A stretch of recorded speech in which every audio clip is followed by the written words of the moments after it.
जय गुरुदेव। और दोस्तों, मेरे चैनल सिद्ध सावर मंत्र में आपका एक बार फिर से हार्दिक स्वागत है। और देखिए, आज मैं आपके सामने जो साधना आपको बताने वाला हूँ वो बहुत ही एक अच्छी और अद्भुत साधना है, जिसको कि वीर साधना कहा जाता है। कहते हैं कि वीर साधना अगर कोई व्यक्ति कर लेता है तो वीर साधना से अनेक प्रकार के कार्य वो चुटकियों में आसानी से कर सकता है। और वीर साधना जो होती है वो प्रत्यक्ष रूप से हो या फिर अप्रत्यक्ष रूप से हो, दोनों प्रकार से लाभकारी ही सिद्ध होती है। देखिए, वीर का जो अर्थ होता है वो अर्थ होता है बलशाली, मतलब कि एक ऐसा व्यक्तित्व जो कि बहुत ही बलशाली है। ऐसी शक्ति की साधना आपने की है तो नॉर्मल सी बात है कि भाई वो साधना ताकतवर तो होगी ही होगी। तो देखिए, वीर साधना का जो वास्तविक जो अर्थ है वो बिल्कुल नॉर्मल, एकदम साफ है। वीर का तात्पर्य जो होता है वो एक बलशाली व्यक्तित्व से होता है। और जो वीर का जो उत्पत्ति है वो मैं आपको थोड़ी सी आज मैं आपको बता देता हूँ। देखिए, सबसे पहले मैं रिक्वेस्ट करूँगा कि वीडियो को आप पूरा देखना, स्किप मत करना, क्योंकि ये साधना वास्तव में ही बहुत अद्भुत और तीव्र साधना है और कोई भी व्यक्ति कर सकता है। कोई ऐसी बड़ी बात नहीं है कि इसको कि भाई जो बहुत बड़े तांत्रिक हैं वही कर सकते हैं। एक नॉर्मल साधना पूजा करने वाला भी इस साधना को कर सकता है, क्योंकि ये एक सात्विक साधना है जो मैं आपको बता रहा हूं। तो इसलिए वीडियो को आप पूरी देखना और वीडियो को आप शेयर भी करना, क्योंकि मैं चाहता हूं कि ज़्यादा से ज़्यादा लोगों को इस साधना का लाभ मिले। तो देखिए, वीर का तात्पर्य जो है वो बिल्कुल एकदम अलग होता है। वीर का जो स्वरूप होता है वो यक्ष का स्वरूप होता है, यक्ष। और यक्ष की जो स्त्रियां होती हैं उनको यक्षिणी कहा जाता है। तो इसलिए जो यक्ष होते हैं वो एक साप देने के कारण वो देव योनि से अलग होते हैं। मतलब कि सापित एक शक्ति होती है जिसको यक्ष बोलते हैं। और यक्ष के जो सेवक होते हैं वो भूत प्रेत होते हैं, ठीक है। यक्ष की जो योनि है वो जो कोई अभिशापित देवता होता है, यानी कि जिसको श्राप दे दिया गया हो, उस प्रकार का जो देवता होता है वो यक्ष की योनि में चला जाता है, ठीक है। और वो जो वीर, यही वीर होता है। और वीर जो होता है ना, वो अगर कल्याण करता है, जैसे कि लोगों का कल्याण करता है, किसी भी स्वरूप में वो कल्याण करे, तो उसको वो उस श्राप से मुक्त हो जाता है। जो उसको श्राप दिया जाता है वो उस श्राप से मुक्त हो जाता है। तो इसलिए अगर ये इससे आप शुभ कार्य कराएंगे तो वीर बहुत खुश होता है। अगर आप शुभ कार्य कराएंगे इससे, ऐसा नहीं कि आप किसी से इसके हाथ से किसी की मृत्यु करवा दें या किसी को दंड दिलवाएं, तो ये कुपित हो जाता है। मतलब कि ये अच्छे कार्य करना चाहता है, ना कि बुरे कार्य। तो इसलिए कभी भी वीर से आप बुरे कार्य मत कराना। और ये जो मैं साधना आपको बता रहा हूँ ना, इस साधना में आपको सिद्धि मिलनी ही मिलनी है, ये निश्चित है। पहली बार में ही इसमें सिद्धि आपको मिलनी ही मिलनी है, क्योंकि चाहे आपको प्रत्यक्ष रूप से मिले या अप्रत्यक्ष रूप से मिले, लेकिन सिद्धि आपको जरूर मिलेगी, कार्य आपके जरूर पूर्ण होंगे। अगर आप साधना करते हैं, और कई बार तो ऐसा होता है कि पहली बार में ही साधना सिद्ध हो जाती है और वीर आपके सामने प्रत्यक्ष हो जाता है, लेकिन कई बार ऐसा होता है कि वीर प्रत्यक्ष नहीं होता है, वो अप्रत्यक्ष रूप से सिद्धि मिल जाती है। ये सभी के साथ नहीं होता। किसी के साथ अप्रत्यक्ष रूप से हो जाती है तो किसी के साथ में प्रत्यक्ष रूप से हो जाती है ये सिद्धि। तो इसलिए, लेकिन सिद्धि आपको जरूर मिलेगी। तो ये ना समझें कि हमें मतलब कोई इसमें सफलता नहीं मिली है, सफलता तो मिलनी ही मिलनी है, ठीक है। क्योंकि अगर ये वीर से आप अच्छे कार्य कराते हैं तो इसको देव योनि तो फिर से प्राप्त हो जाती है, अगर ये शुभ कार्य करता है तो इसलिए हमेशा ये शुभ कार्य करना चाहता है। और जो ये ऐसी जो विद्या है ये वीर सिद्धि की, ये राजा विक्रमादित्य ने भी की थी, तभी उनको वीर विक्रमादित्य कहा गया था। जो वीर शब्द पहले लगा है कि वीर विक्रमादित्य, वो इसीलिए लगा था क्योंकि उन्होंने वीर साधना की थी और वीर को प्रत्यक्ष किया था। और ये जो साधना होती है, ये साधना वास्तव में बहुत शक्तिशाली साधना होती है। इससे आप कैसे भी कार्य चुटकियों में हल करा सकते हैं। अगर आप कहीं पर जा रहे हैं तो फिर वीर से आप मार्गदर्शन ले सकते हैं। कोई दूसरी साधना कर रहे हैं तो फिर वीर से आप मार्गदर्शन ले सकते हैं। अगर कोई दूसरी साधना कर रहे हैं और उसमें आपको खतरा है तो फिर आप वीर से आप सहायता ले सकते हैं कि मुझे किसी भी प्रकार का खतरा ना हो, मेरी रक्षा करना। तो वीर वहां पर खड़ा होकर के आपकी रक्षा करेगा, चाहे उसकी जान चली जाए लेकिन वो पीछे नहीं हटेगा उस वक्त। तो वीर साधना ऐसी साधना होती है। जो ऋषि मुनि थे, जैसे कि आदि शंकराचार्य थे, उन्होंने सबने वीर साधना की थी। तो वीर साधना को हमेशा गुरुओं से शिष्यों को देते हुए देखा होगा, क्योंकि वीर साधना जल्दी से लोग नहीं देते हैं। ये एक गुप्त साधना होती है। क्यों? क्योंकि सरलता से सिद्ध हो जाती है और बहुत ताकतवर साधना होती है, तो इसलिए इस साधना को गुप्त रखा गया था। लेकिन ना तो मेरे गुरुजी ने चाहा कि कोई भी साधना गुप्त रहे और ना ही मैं चाहूँगा कि कोई भी साधना गुप्त रहे। मेरे गुरुदेव ने भी कभी साधना को गुप्त नहीं रखा, सबके सामने उजागर कर दिया। आनी चाहिए सबके सामने। संसार में जो साधना है वो सबके सामने आनी चाहिए, सबको उसका लाभ मिलना चाहिए। तो इसलिए लोग मुझे भी बोलते हैं यूट्यूब कर कि आपको ऐसी साधनाएं नहीं देनी चाहिए, ये बहुत तीव्र साधना है। तो मैं सीधा सीधा बोलता हूँ कि ना तो मेरे गुरुदेव ने कभी साधना को गोपनीय रखा और ना ही मैं किसी साधना को गोपनीय रखना चाहता हूँ। मैं भी आपको बताऊंगा, ठीक है। हर प्रकार से यश, सम्मान, धन प्राप्ति, मतलब कोई भी किसी भी प्रकार का आपका कार्य हो, वीर साधना से वो सभी कार्य पूर्ण किए जा सकते हैं, 100% पूर्ण होते हैं। और ये आपकी रक्षा करता ही करता है। वीर का मतलब है यक्ष, सीधा सीधा। तो आप इस साधना को करिए। इस साधना में बिल्कुल भी किसी भी प्रकार का कोई दोष नहीं है, ना ही किसी प्रकार की कोई डर भय की संभावना है अगर आप इस साधना को करते हैं, क्योंकि ये साधना पूर्णतः सात्विक साधना है। क्योंकि तामसी साधनाओं में डर की या फिर कुछ आपके साथ में गलत हो जाए उसकी संभावना होती है, लेकिन सात्विक साधनाओं में ऐसा बिल्कुल नहीं होता है। लेकिन फिर भी जब आप साधना करेंगे तो जो यम के नियम हैं उनका सिद्धांतों का पालन तो करना ही पड़ेगा। जैसे कि ब्रह्मचर्य व्रत का पालन करना है पूर्ण रूप से, मन और तन दोनों से। दूसरा कि जो आप किसी से झूठ ना बोलें, किसी का दिल ना दुखाएं, हमेशा आचरण अपना सही रखें, सात्विक भोजन रखें। तो इस तरीके के तो विचार आपको रखने ही होंगे। अपने शरीर में शुद्धता का भी ध्यान आपको रखना होगा, चिंतन रहे वीर का। तो ऐसी चीज आपको भावनाएं भी रखनी होंगी और तन से भी रखना होगा, मन से भी रखना होगा। तो ये सभी चीजें जो एक साधना में होती हैं वो तो करनी ही होंगी, ठीक है। अब मैं आपको वीर साधना के विषय में पूर्ण रूप से बता देता हूं कि साधना आपको कैसे करनी है और उसके फायदे भी मैं आपको बताऊंगा। उसके कुछ नियम होते हैं, ठीक है। देखिए, जब आप साधना शुरू करेंगे तो मुख्य रूप से आपको इस साधना में जो आवश्यकता होगी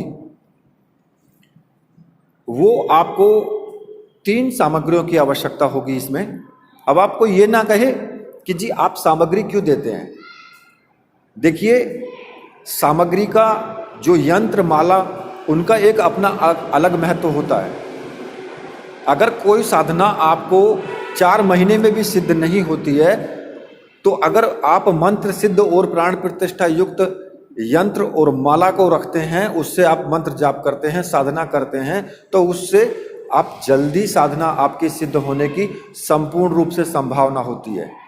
इसलिए ये मैं बोलता हूँ कि मंत्र सिद्ध सामग्री जरूरी होती है।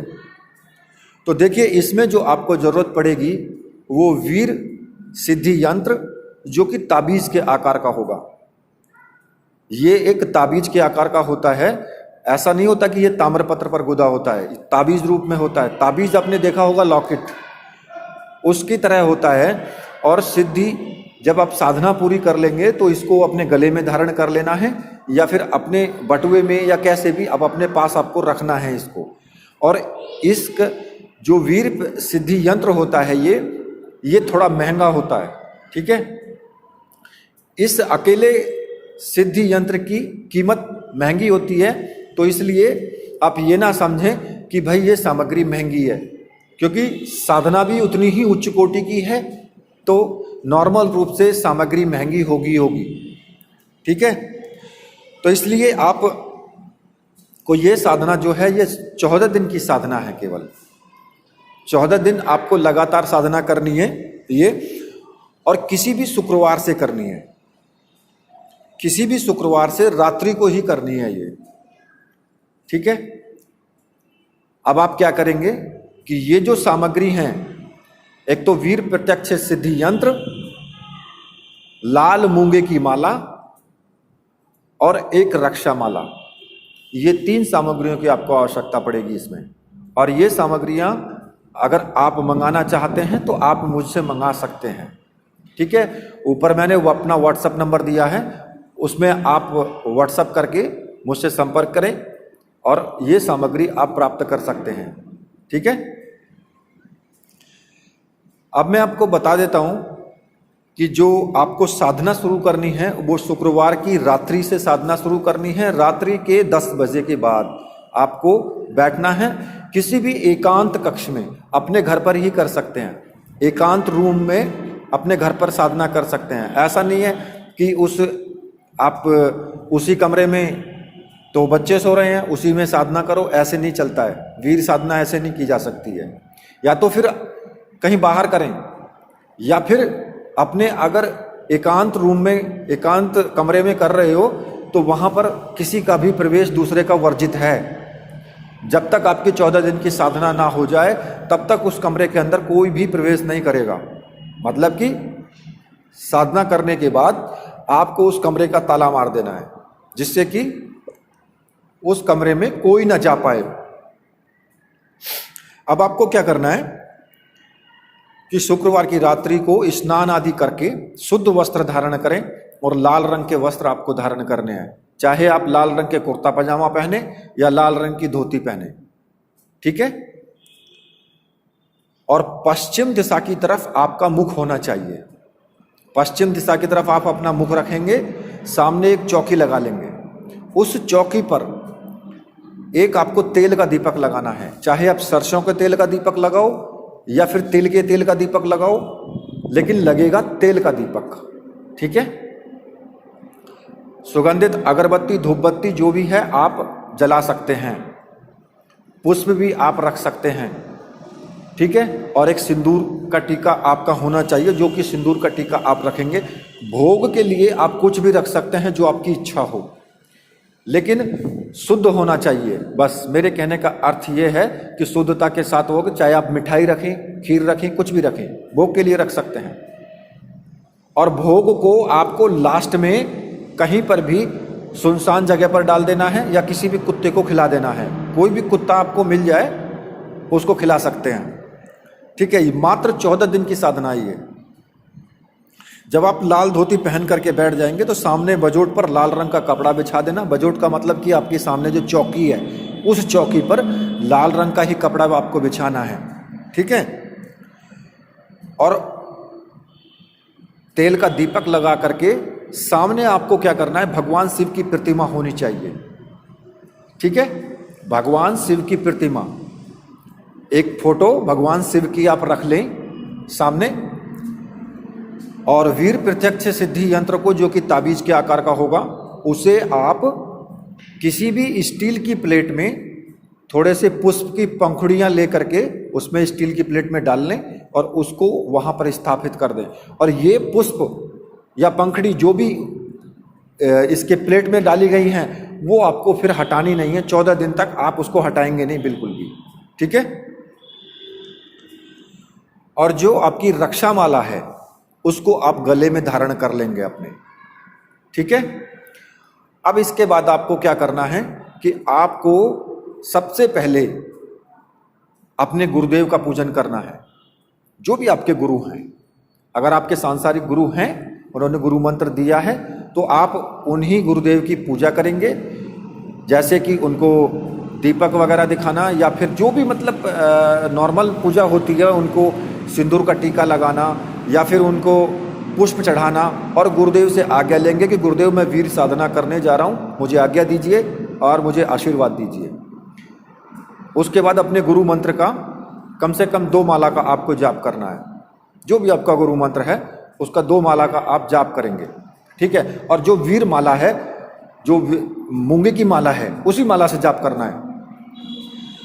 अगर आपके गुरु नहीं हैं और भगवान शिव आपके गुरु हैं, या फिर कोई माता दुर्गा को अपना गुरु मानता है, जिसको भी आप अपना गुरु मानते हैं, या फिर गुरु नहीं है तो भगवान शिव को गुरु मान करके आप ये साधना कर सकते हो। तो उसी तरीके से भगवान शिव का आपको पूजन करना है और ओम नमः शिवाय का आपको जाप करना है। ओम नमः शिवाय का 2 माला, 1 माला, 2 माला का जाप कम से कम कर लीजिए। ठीक है, अब इतना करने के बाद आपको भैरव जी का पूजन करना है, क्योंकि ये जो वीर साधना होती हैं ये भैरव स्वरूप की साधनाएं हैं। ठीक है, भैरव के ही गण होते हैं वीर, तो इसलिए भगवान भैरव की पूजा जरूर आपको करनी है। और नॉर्मल छोटी सी पूजा कर लीजिए, भगवान भैरव की नॉर्मल छोटी सी पूजा कर लीजिए। उसमें आपको क्या करना है, उनको पुष्प चढ़ाना है, टीका लगाना है, तेल का दीपक दिखाना, धूप दीप अगरबत्ती दिखा करके उनसे आज्ञा ले लें कि हे महावीर भैरव, मैं आपकी ये वीर साधना करने जा रहा हूँ और इसमें मेरी आप रक्षा करना। और 1 माला भैरव मंत्र की आप जाप कर लें। और वो जो भैरव मंत्र है वो मैं आपको बता देता हूँ किस प्रकार से आपको जपना है। तो वो मंत्र इस प्रकार से है, ओम रीम बटुकाय आपदुद्धारणाय कुरु कुरु बटकाय रीम ओम। इस मंत्र का 1 माला का आपको जाप कर लेना है। उसी वीर माला से ही करना है, जो लाल मूंगे की माला है उसी से कर सकते हो। ठीक है, और उस वीर सिद्धि यंत्र के सामने आपको कम से कम 15 माला का आपको जाप करना है। 15 माला आपको जपनी है। फिर जो वीर मंत्र है उस मंत्र से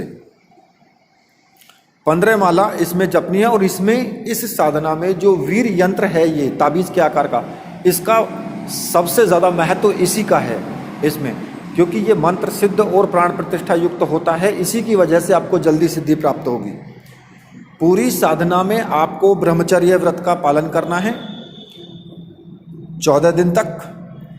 एक समय आपको भोजन करना है, केवल इस साधना में 1 समय भोजन करना है आपको। ठीक है, चाहे आप दोपहर को करें, चाहे सुबह को करें, चाहे शाम को करें, लेकिन 1 समय आपको भोजन करना है। और साधना काल में या मंत्र जाप के समय अगर कोई भी अनुभव हो तुम्हें, तो किसी को भी आपको नहीं बताना है। चाहे कोई भी है वो, किसी को भी अनुभव आपको अपना नहीं बताना है। जो मंत्र आपको इसमें जपना है वो मंत्र मैं आपको बता देता हूं। मंत्र इस प्रकार से है, ओम क्लीम ऐम क्लीम वीराय प्रत्यक्षम भव ओम फट। ये मंत्र है, छोटा सा मंत्र है, ज़्यादा से ज़्यादा आपका 1 घंटा लगेगा इस साधना को करने में। ठीक है, मंत्र मैं एक बार फिर दोहरा देता हूँ। ओम क्लीम ऐम क्लीम वीराय प्रत्यक्षम भव ओम फट। ठीक है, तो जब ये आप 15 माला का जाप कर लें तो उसके बाद आपको 1 माला हनुमान मंत्र का जाप जरूर करना है, 1 माला का, और उसी मूंगे की माला से ही करना है। जो माला, जिस माला से वीर मंत्र का जाप कर रहे हो ना, उसी माला से करना है।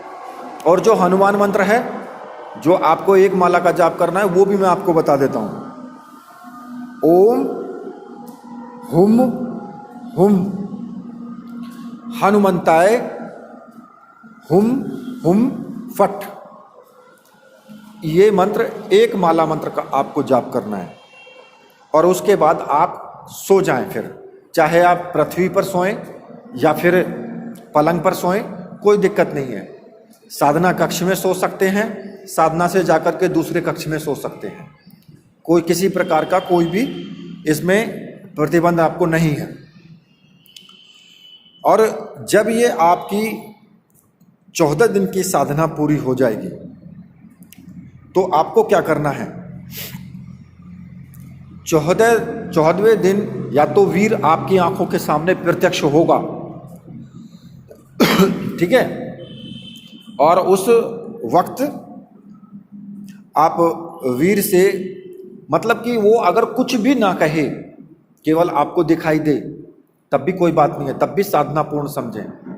ठीक है, वो आपकी आंखों के सामने उस वक्त प्रत्यक्ष हो जाएगा, और जो भी आप उसको उस वक्त जो भी आज्ञा देंगे वो उसका पालन अवश्य करेगा। तो जो 14 दिन करने के बाद इस साधना को, जो आपका वीर यंत्र जो रखा हुआ है, जो ताबीज के आकार का है, उसको लाल धागे में आप पिरो लेना और अपनी किसी भी बाजू में बांध सकते हो। दाहिनी बाजू में आप उसको बांध लेना, या अपने पर्स वगैरह में, लॉकेट, उसको पर्स में भी रख सकते हो। अगर ना बांध पाओ तो अपने पर्स में या कहीं भी ऐसी जगह रख लेना, लेकिन वो खूना नहीं चाहिए आपसे, क्योंकि जब आपकी साधना संपन्न हो जाएगी ना ये, तो फिर आप क्या करेंगे कि इस मंत्र को 5 बार उच्चारण करेंगे। 5 बार उच्चारण करने के बाद उस वक्त वीर को अगर आप आवाज देंगे तो वीर प्रत्यक्ष रूप से या अप्रत्यक्ष रूप से आपकी आंखों के सामने प्रकट होगा। और उस समय आप जो भी आप उससे कहेंगे, जो भी उसकी आज्ञा देंगे, उस आज्ञा का वो पालन करेगा, 100% पालन करेगा, वो तुरंत पालन करेगा। ये जो है, इस साधना को आपको क्या करना है कि बिल्कुल आपको भय नहीं लगना चाहिए, भय रहित होकर के इस साधना का अनुष्ठान करना है। ठीक है, कि ये साधना पूर्ण रूप से सिद्ध हो जाए। और जब आप ये साधना सिद्ध कर लें, तब एक बार अपने गुरुदेव से आप आशीर्वाद जरूर लें। ठीक है, तो ये जो साधना है, ये साधना वास्तव में बहुत उच्च कोटि की साधना है। ये साधना कोई छोटी मोटी साधना नहीं है कि भाई आपने साधना को छोटा मोटा नहीं समझना है इसको, क्योंकि ये वीर जो है बहुत शक्तिशाली होता है, कभी भी इससे गलत काम मत करवाना। ठीक है, तो इसी के साथ अब मैं वीडियो को यहीं पर समाप्त करता हूं। तो मेरे साथ बोलिए वीर बजरंगबली हनुमान जी महाराज की जय, बोलिए मेरे परमहंस गुरुदेव की जय।